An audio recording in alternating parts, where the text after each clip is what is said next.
Hoy el Coneval dio a conocer pues que ya la mayoría o algunos, incrementó más bien los mexicanos trabajadores que pueden ya acceder a una canasta básica. Entonces esto quiere decir, bueno, pues que son buenas noticias, que ya se tiene acceso a más alimentos. Y justo para que nos hable de este tema, le doy la más cordial bienvenida esta noche a Víctor Aramburu. ¿Cómo estás, Víctor? Muy buena noche. Buenas noches, Alejandro, a ti y a tu audiencia. Le mando un abrazo. Efectivamente, Oye, buenas pues ya noticias. decíamos esta situación del Coneval, de mexicanos trabajadores que pueden comprar una canasta básica. Si nos puedes decir cómo está este panorama, por favor.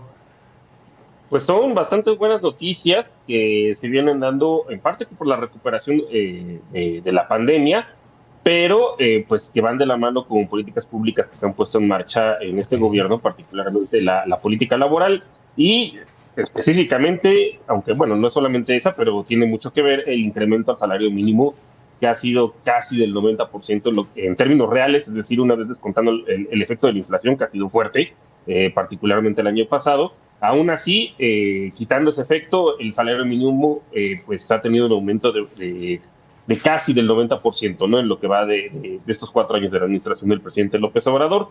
Y pues eso nos lleva a, efectivamente, como lo comentabas, pues que se ha reducido el porcentaje de la población, que digo, en términos llanos, que básicamente no le alcanza lo que gana ni para comer, ¿no? Ok. Entonces, actualmente la cifra más reciente que dio para el primer trimestre de 2023 es de 37.7, la anterior, 37.7% de la población, ¿no? Que no tiene un ingreso laboral. Aquí hay que destacar esa palabra, ¿no? Que es el término de ingreso laboral, porque los hogares tienen diferentes tipos de ingresos. O sea, digo, siempre es el más importante, ¿no? De ahí la palabra, pues ya somos asalariados, somos trabajadores, y dependemos pues del producto de nuestro trabajo. No obstante, pues los hogares tienen diversas estrategias de diversificación de las fuentes de ingreso y bueno, y con ello del riesgo, ¿no? Entonces, hay ya varios que también se ha incrementado la cobertura de los programas sociales que reciben transferencias públicas.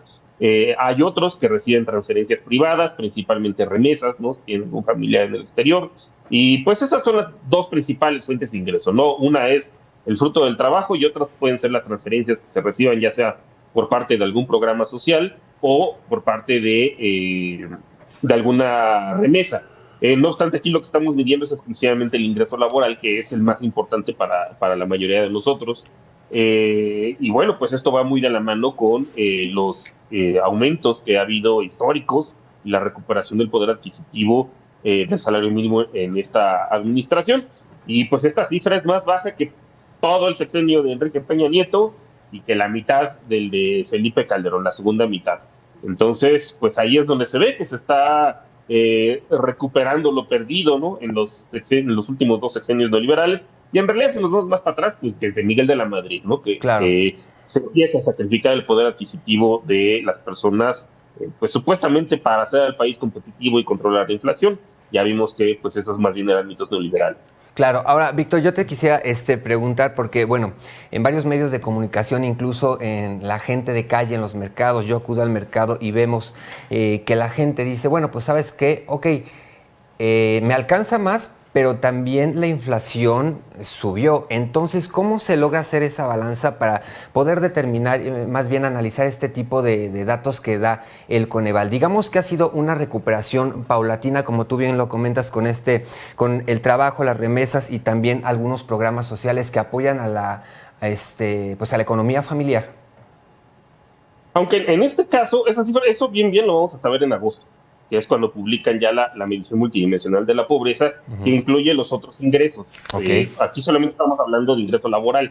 Y sí, efectivamente, pues como tú mencionas, como todos lo hemos experimentado, la inflación estuvo fuerte el año pasado. Ujú. Afortunadamente ya va a la baja. Eso no quiere decir que los precios no sigan aumentando, sino que ya no aumentan tan rápido como había sucedido, pues particularmente a inicios de este año y finales del pasado.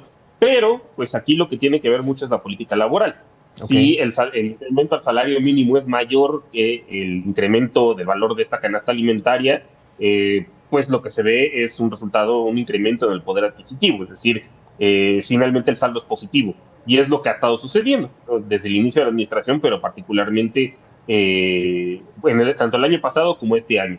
y pues de eso se encarga mucho la CONASAMI. La CONASAMI lo que hace, pues también dentro de su metodología, al igual que la del Coneval, pues es tener una estrecha vigilancia de qué es lo que sucede con los artículos de primera necesidad, de tal manera que cuando fija el salario mínimo, además es tripartita, participan también los patrones y los trabajadores, Claro. se ponen de acuerdo que este incremento sea mayor que el valor de la canasta alimentaria. Claro, otro dato también interesante que sale aquí es que, bueno, la pobreza laboral también pues tuvo una disminución, sobre todo en el área rural. Rápidamente, si nos puede decir qué es esto de la pobreza laboral y de qué manera, bueno, pues significan buenas noticias.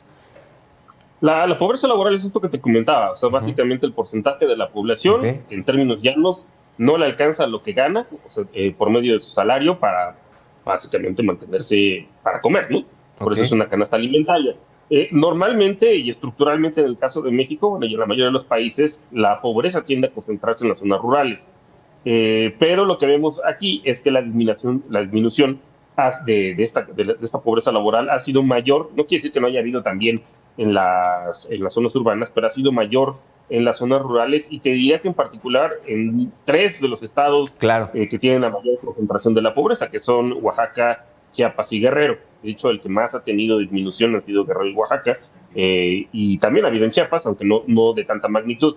Y esto tiene que ver mucho con pues los proyectos que se han estado poniendo en marcha por parte de esta administración, que lo que han generado pues es empleo, justamente, ¿no? En particular, el Tren Maya, que se está haciendo en entidades federativas, y el tren transísmico. Entonces, ahí lo que estamos viendo pues ya es el fruto de estos megaproyectos, que pues lo que están haciendo es generar empleo, o sea, un efecto del gasto público sobre el empleo y también el poder adquisitivo de las personas. Y fíjate, y también este fruto que también se puede, incluso ya las políticas del presidente, bueno, pues que se puede incluso también repartir a los migrantes que están llegando aquí al país. Pues sí, también les beneficia. Aunque aquí normalmente, digamos, sí tiene efectos sobre el sector informal y sobre los trabajadores informales, que hay que hacer una distinción. No necesariamente todos los trabajadores en condición de informalidad son trabajadores del sector informal, ya que hay muchos que de hecho trabajan en el sector formal, pero que más bien no tienen prestaciones, básicamente fraude que se hace con el outsourcing, que se ha ido disminuyendo, pero aún así hay algunos que todavía pues continúan bajo este esquema, y se tiene que poner pues mucha atención en ese sentido. Pero sí, efectivamente, los salarios de los trabajadores informales pues son sustancialmente más bajos, ¿no? Son alrededor de la mitad. Y normalmente, bueno, estos tienden a concentrarse pues en zonas rurales y pues afectan normalmente también a los migrantes, ¿no? Perfecto, bueno, pues ahí están estas buenas noticias que dan ya acceso los sueldos a poder tener acceso a una canasta básica. Él es Víctor Aramburu, te agradezco mucho, te mando un enorme abrazo. Igualmente, Alejandro, pues un abrazo a ti y a tu audiencia y buenas noches. Muchísimas gracias, buenas noches.